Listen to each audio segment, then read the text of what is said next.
আজি 1 জানুৱাৰী 2026 তাৰিখ যি অৰুণোদয় দিৱস অসম সাহিত্য সভাৰ উদ্যোগত অনুষ্ঠিত হয়।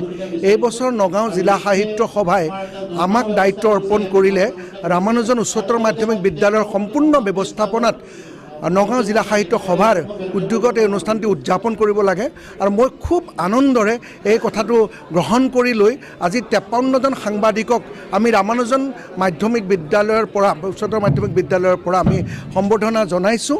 খুব আনন্দিত হৈছোঁ আৰু যি সকল সাহিত্যিকৰ কাৰণে সেই ব্ৰিটিছৰ দিনত নাথান ব্ৰাউন সেইসকল আনন্দচন্দ্ৰ আগৰৱালা ভাষাৰুজা হেমচন্দ্ৰ বৰুৱাকে প্ৰমুখ কৰি যিসকলে অসমীয়া ভাষাৰ যি স্বৰ্ণীল যুগ ৰচনা কৰিছিল, সেই স্বৰ্ণীল যুগত সেইসকলে যদি ভাষাটো ৰাখি থৈ নক'লেহেঁতেন নিশ্চয় আজি আমি এই অৱস্থাত আমি অসমীয়া ভাষা নাপালোহেঁতেন। এটা জাতি জীয়াই ৰাখিবলৈ হ'লে মূলতঃ ভাষাটো খুব সুন্দৰ হ'ব লাগিব আৰু সেই সুন্দৰ ভাষাটোৱেহে বিশ্বৰ দৰবাৰলৈ জাতিটোক আগবঢ়াই লৈ গুচি যাব। গতিকে আজি সেইসকলৰ যি অৱদান, এই অৱদানৰ বাবে অসমীয়া ভাষাই আজি ধ্ৰুপদী ভাষা হিচাপে লাভ কৰিছে। গতিকে ইয়াৰ যিটো আনন্দ, সেই আনন্দই সুকীয়া। গতিকে আজি খুব আনন্দিত নগাঁও জিলা সাহিত্য সভাৰ সকলো সভাপতি সভাপতি প্ৰমুখকে সকলো খনি উদ্যোক্তা আমাৰ মাজত উপস্থিত হৈছে।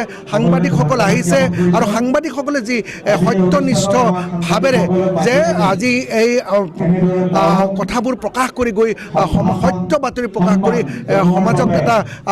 সমাজখন সুচাৰুৰূপে পৰিচালনা কৰাত সহায় কৰিছে। গতিকে তেওঁলোককো আমি সম্বৰ্ধনা জনাই আমি আনন্দিত হৈছোঁ। ধন্যবাদ। সাহিত্যৰ আৰু অসমীয়া সংবাদ জগতৰ এক নৱজাগৰণ বুলি ক'ব পাৰি আৰু এই নৱজাগৰণৰ এটা পোহৰ উদয় হৈছিলে আৰু সেই পোহৰত এটা কিৰণৰ উদ্বাহিত হৈছিলে মাইল বনছৰ, যিগৰাকীয়ে অসমীয়া ভাষাৰ প্ৰথম অভিযান ৰচনা কৰিছিলে, অসমীয়া ব্যাকৰণ ৰচনা কৰিছিলে।